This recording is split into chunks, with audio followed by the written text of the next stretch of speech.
Apakah ada masalah dengan partai pendukung atau Bu Rike berpikir ya sudah partai apa saja yang penting mendukung? Bagaimana? Ini hal yang sedikit membuat galau beberapa relawan tentunya. Pasti abangnya mengenai partai pendukung. Tapi dalam hal ini kembali kita melihat pilkada berbeda dengan pilpres. Jadi selama partai pengusung itu nanti dari manapun mendukung Mas Anies dan mengikuti langkah Mas Anies, bukan Mas Anies yang mengikuti langkah partai. Tentunya kami sebagai relawan yang mengusung Mas Anies, yang mendukung Mas Anies, tentunya kami akan samina wa atokna dengan Mas Anies.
Ada satu hal yang kemudian orang mau pertanyakan ke Anies Baswedan ini, tentu terkait dengan pilkada DKI Jakarta. Orang bilangnya dikaji sekarang, padahal belum pindah resmi kan. Jangan-jangan Prabowo pun malas pindah balik lagi dia kan. Nah, pertanyaan saya adalah, pertama, apakah Anda setuju Anies mencalonkan diri sebagai gubernur DKI lagi? Ya, tidak hanya mencalonkan, dia sudah pernah bahkan 5 tahun dari tahun 2017-2022. Itu dulu dijawab, dielaborasi. Saya tuh termasuk newcomer di Jakarta ya Bang ya. Tapi ya lumayan lah, bolak-balik sudah hampir 2-3 tahun ini di Jakarta.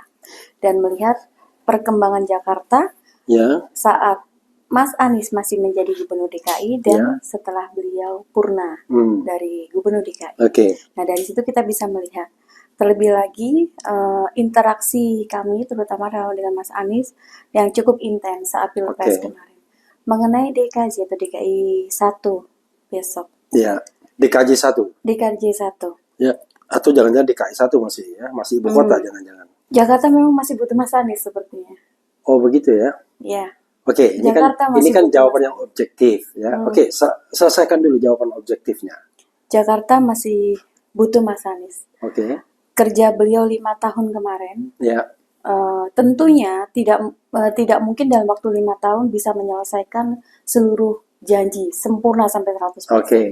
Tapi banyak hal yang Kampung Bayam misalnya. Kampung Bayam misalnya. Artinya walaupun sudah tempatnya ada tapi belum terrealisasi, handovernya belum. Nah, dari situ kita bisa melihat ternyata memang Jakarta masih membutuhkan Mas Anies. Untuk kembali memimpin. Jadi melihat berbagai hal terutama beberapa hari ini, akhir-akhir ini. Jadi saya setuju Mas Anies kembali ke DKI. Jadi saudara sekalian, ini perkembangan yang terbaru karena beberapa waktu yang lalu saya tanya masih agak 50-50 ya waktu itu ya, 50-50. Bahkan sudah ada tim lain yang konon-konon merasak mendekat-dekati kan. Tapi rupanya tim itu nggak jadi ya.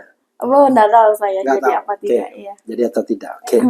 Ini menarik. Jakarta masih butuh Anies ya. Jakarta masih butuh Anies.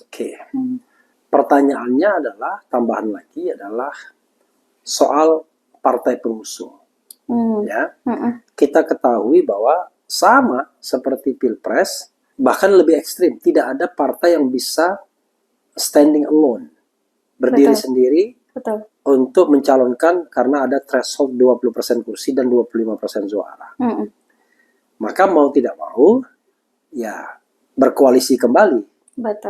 Nah, kita tahu bahwa kalau kita misalnya patokannya 01, 02 dan 03, Maka kita sudah tahu partai-partai apa saja yang di 01, 02, dan 03. Pertanyaan saya adalah, apakah ada masalah dengan partai pendukung, atau Bu Rike berpikir ya sudah partai apa saja yang penting mendukung?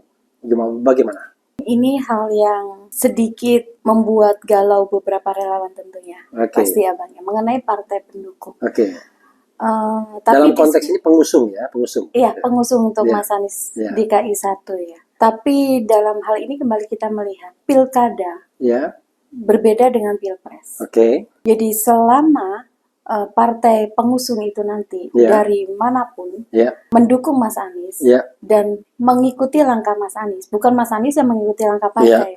Tentunya kami sebagai relawan yang mengusung Mas Anies, yang mendukung Mas Anies, tentunya kami akan samina wa ata'na dengan Mas Anies. Jadi Anda firm akan mendukung kembali? Ya, saya akan mendukung Mas Anies kembali. Oke, luar biasa ya. Nah, ada hal, karena itu nggak ada masalah partai manapun. Nggak ada masalah. Kami percayakan mengenai partai terhadap kebijaksanaan dan pilihan dari Mas Anies. Wah, ini betul-betul relawan loyal ya. Bagaimana kalau misalnya Nasdem tetap gabung? Tidak masalah.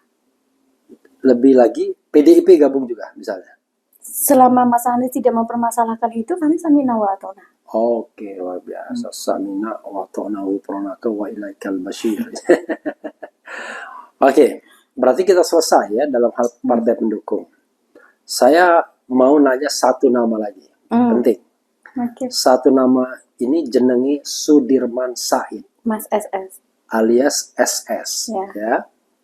Saya dengar Sudirman Said ini adalah orang yang sangat besar kontribusinya. Saya tidak tahu sebesar apa terhadap para relawan. Ya. Betul. Dan kita tahu bahwa sepertinya Sudirman Said mengambil sikap yang berbeda dengan Anies. Hal yang agak buruk adalah, bad newsnya adalah dia tidak mendukung Anies. Tapi yang lebih bad newsnya adalah dia bisa jadi menjadi rival Anies. Bayangkan nggak kalau seandainya kita mungkin satu nama sudah pasti dikantongi Dharma Pongrekun sebagai calon independen. Dia sudah menyerahkan banyak KTP ya, 840 KTP, 840.640 KTP, sementara yang dibutuhkan cuma 600 ribuan. Yang kedua, Anies Baswedan. Anda yakin Anies sudah dapat kereta? Untuk partai? Iya. Yang sudah confirm adalah PKS. PKS. Betul. Tapi kan baru DPW, Dewan Pimpinan Wilayah. Betul.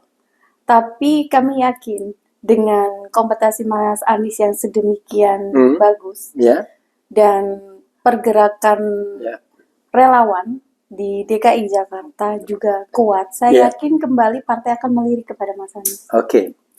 Persoalannya adalah dulu awal-awalnya PKS melalui Ahmad Saiku misalnya, melalui Mardhani Alisera, itu menolak. Biarlah ini giliran kader PKS katanya. Tapi Anda yakin? Yakin. Kalau selain PKS tidak bisa. Walaupun dia partai terbesar di masih DPRD, koalisi. masih membutuhkan. Karena cuma 18 kursi dan itu nggak nyampe 20%. Ada beberapa partai yang pastinya sudah melirik Mas Anies, tapi kalau mengenai partai bukan porsi saya untuk bercerita secara detail. Tapi Anda optimis bahwa dia optimis banget. Optimis banget. Let's say 2 berarti calonnya. Yang calon ketiga ini tiba-tiba Sudirman Said dan bisa jadi kembali ke kapal induknya.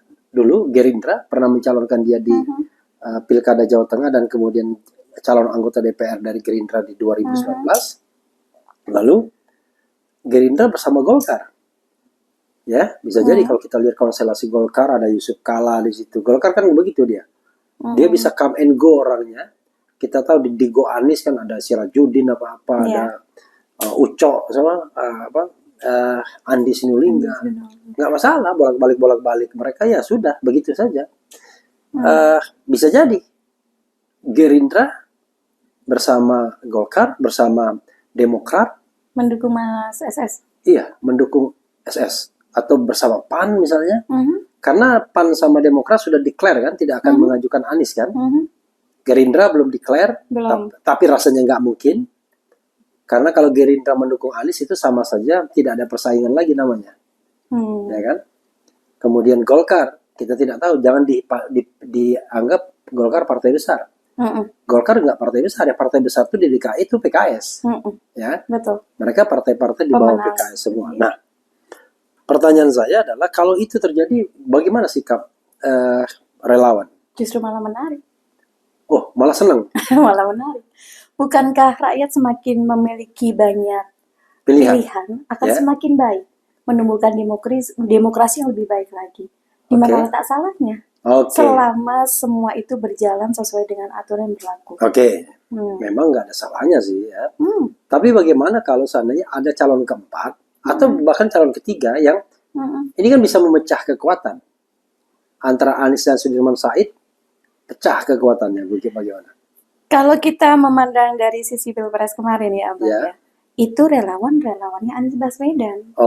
Bukan relawannya Sudirman Said. Bukan, kan kita bersama dalam satu perahu karena satu tujuan yang sama, yaitu mengusung Mas Anies. Jadi relawan yang bergabung di Pilpres kemarin adalah relawannya Anies Baswedan.